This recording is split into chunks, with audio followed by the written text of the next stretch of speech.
Hi there, traders. This is Brad Gilbert with the FX Market Insight for the 23rd of January.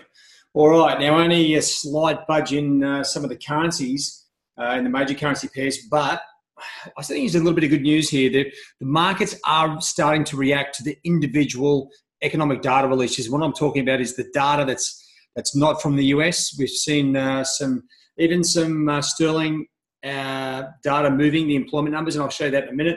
The zoo economic sentiment data slightly feeding into the euro, and this morning's Kiwi CPI numbers coming into play as well. That's the reason for the Kiwi little pop to the top side.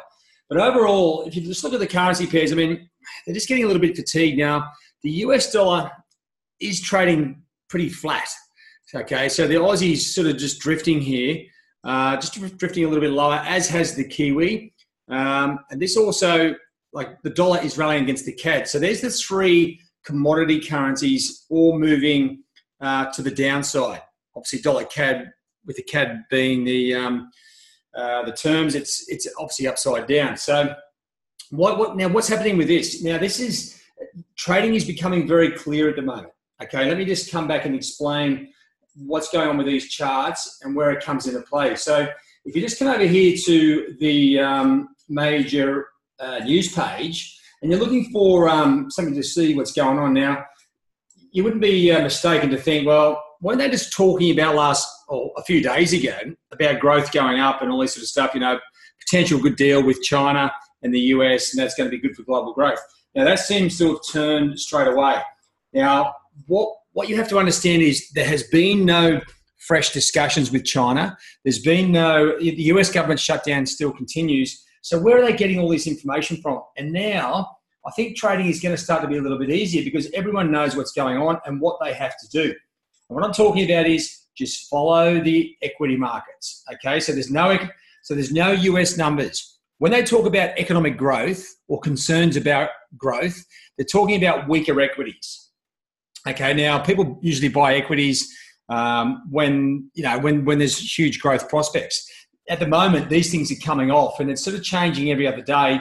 But this is starting to get a little bit of headwind now. The Dow Jones down 1.2%, the Nasdaq down minus 2%, the S&P down 1.4%. So with that, that's where the growth fears come into play. So when the equity markets turn negative, the first currencies they hit, right, like what they call on the risk-on, risk-off currencies, or the commodity currencies, and that is the Aussie, Kiwi, and CAD. Now, as you can see, just coming back to those currencies, it's not exactly like they're falling out of bed. Let me just make that pen a bit thicker. What we're talking about is, the Aussie sort of just dribbling lower. The Kiwi was dribbling lower, and that's been nullified by the CPI data. As I said, the economic numbers now for each country is starting to come into play, and they are tradable, even though it's very short term. The dollar yen has gone from pretty much sort of just slowly climbing back to its normal nullified sideways trading. So that tells me the market isn't overly concerned with this US government shutdown just yet. If they were, dollar yen would be a hell of a lot lower.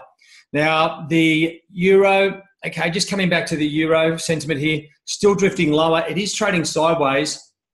The zoo economic sentiment numbers, if anything, well, the sentiment itself was a little bit better than expected, but the current conditions were worse than expected. So it just sort of made a bit of a muddled price action there, and that's why it's now really neutralised. The European German data has neutralised this, so now it's actually just trading sideways.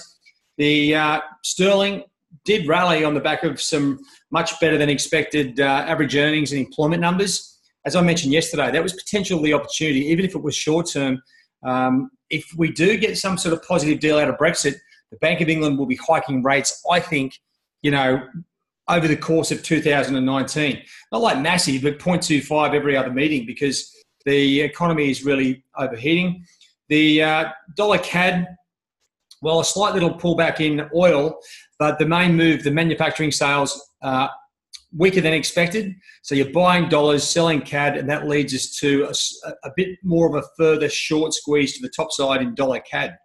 All right, so that's where we are with those currencies. Now, what I want to do is just give you a bit more of a detail around where the trend lines are at the moment. There's been a bit of a request to draw some trend lines, and that's fair enough because it's pretty hard with this big line here down the bottom there. Like it really screws up the charts on the downside.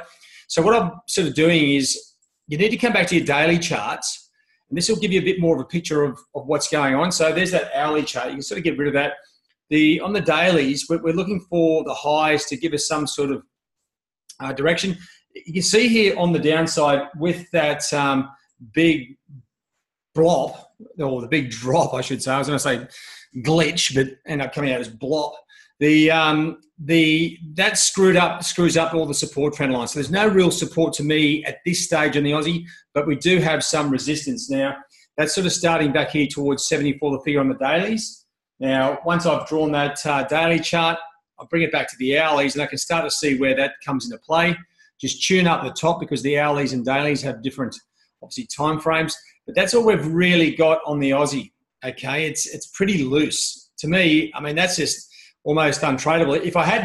If we get weak numbers, it's a good trade to the downside because there's nothing really in the way of it. If anything, you're looking at that big round number as the key bit of data. Now the Kiwi. Okay, once again, so you're starting down here around 65.88. You've got the top side here. Just want to make sure these lines are right on the levels.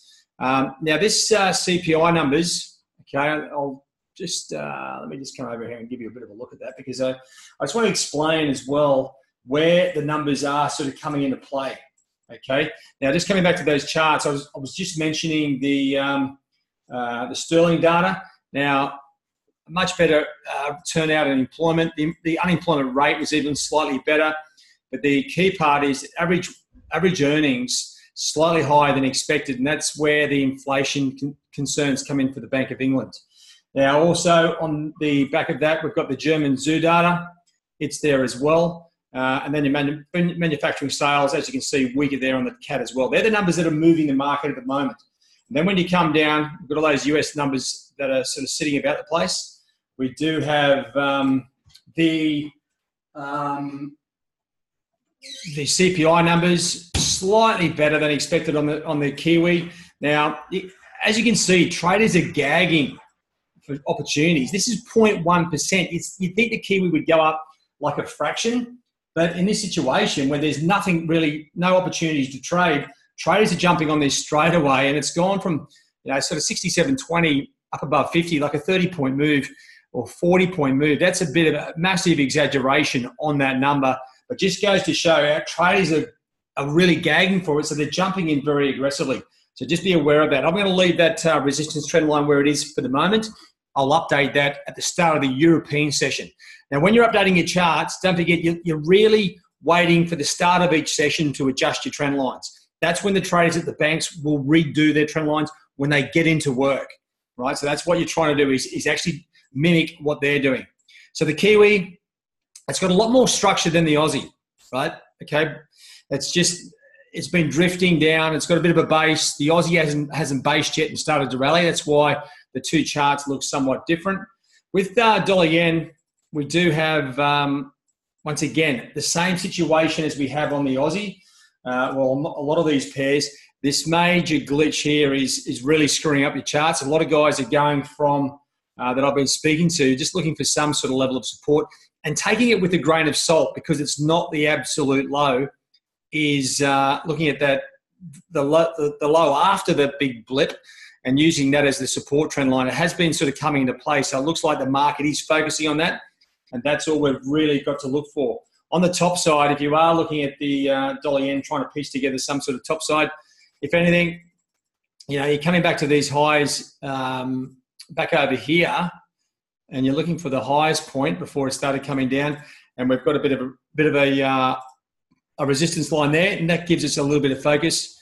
Of course, once again, you want to make sure that is on the exact highs, and if I shrink that up, you'll start to see where there's a bit of shape in dollar yen. Downside, I'm a bit concerned about that trend line, but that's all I've got to use at the moment, so that's where we are. Now, euro, Okay, so let me just come across here now. Euro, it's one of those interesting ones where it sort of wants to go lower, but there's nothing driving it. No strong US dollar, no massively weak Euro data as well. Okay, since Draghi's meeting, it has been sort of dribbling lower. But what you're starting to see now is it's losing momentum, and it's starting to trade through the trend lines.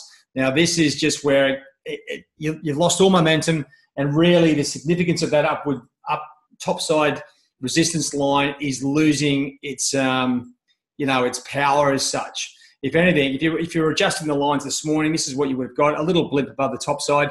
If you have a look on the downside, there is a support trend line, and that comes back to this level over here, 112.13. It's got 1, 2, a touch there is almost good enough for 3, but it's not around until sort of 113.28. So you've got a bit of a way to wait before it hits that. So Euro, I still like it lower, but it's not exactly giving me a lot of joy. Sterling, well, it's got some shape, okay, and it's coming off the January 2nd low, but we've had a few big glitches here, and that's around that sort of Brexit. The top side, once again, to me, it's very good structure here, okay, and it looks pretty solid. I know the sort of trend line now has actually had 3 touches, so it looks like, once again, above 130 the figure. To me, sterling has potential to sort of scream to the top side. And it should really only get above 130 the figure if we get some really positive news concerning Brexit. So that's something to keep an eye on. Now, this dollar CAD chart is a bit of a dog's breakfast. If you have a look at the move, and dollar CAD was the one pair, especially with oil rallying, that really dropped away aggressively at the start of the year. It just kept on going and going. There's no sort of support levels, and that's what can happen when there's no support or resistance. So the same way it came down, see how there's no, up here, there's no resistance lines. So it could very easily just come back towards this level up at 136.40. But at the moment, man, you can't really draw any resistance lines in there at all. This is a good situation where you could be potentially drawing Fibonacci retracement. So you've got this high here, and you're drawing it down to the low, and these are pretty much your levels that I could sort of see that you could potentially use. Like the 38.2 is at 133.62. Okay, that's a Fibo. Now it's not a massively strong number, but that's, as I said, they're all the ones that we've got to use. If anything, you're potentially looking for a retracement back to, let's say, that 61.8 before it sort of drops. But we do have, obviously, the 50 at 134.19. A few lines there, Fibonacci lines, to me, not as strong as support and resistance. They are potential targets, and that's about it. So dollar CAD is looking really patchy at this point. So it's a bit of a tricky one. All right, so hopefully that gives you a bit more backbone on what is happening at the moment. Now, what you need to do is from here, now the markets aren't exactly super helpful at the moment. Okay, we know that the numbers are starting to come into play. So what you need to do is look for the next batch of potential impacting economic data, and then sort of follow that trail. Now, we've just had weak manufacturing sales in Canada. Now, if we get a back up here on this data here, the retail sales figures in Canada, and these numbers are weak, well, then we're going to start to really see dollar CAD move to the top side. And I think that's where the potential is at the moment. Weak retail sales figures. I'll be looking to get long dollars on the back of this and ride that move to the top side, because it goes with the last numbers from yesterday, the manufacturing sales. And that's where, when you get two numbers connecting day after another, that's when you start to see it really push along. So that's, to me, that's the only potential trade, and I'll be updating the next best trades with that opportunity.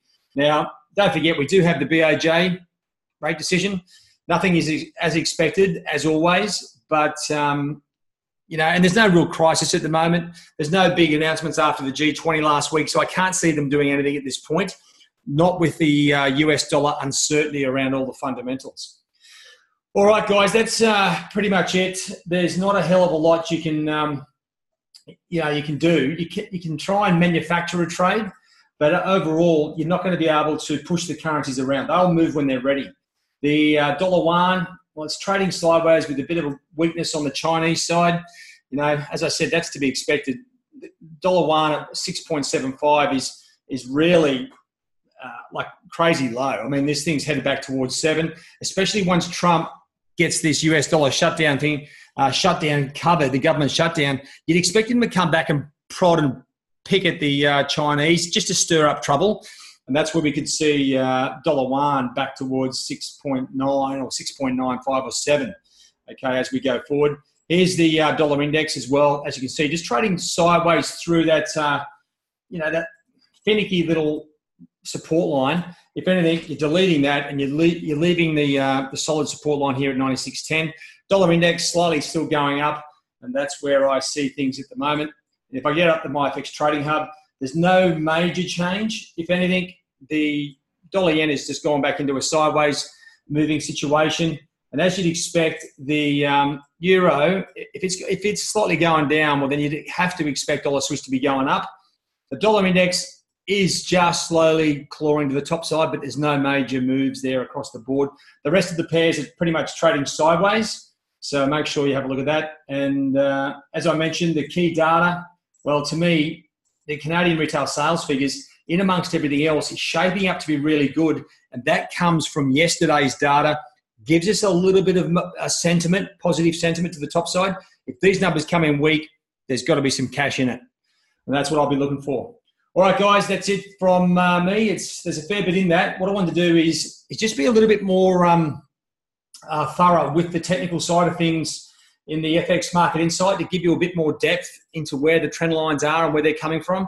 Hopefully that's helped you out. If you have any questions, don't forget you can come back into the MyFX Trading Hub, and that's where you can start to really piece it together.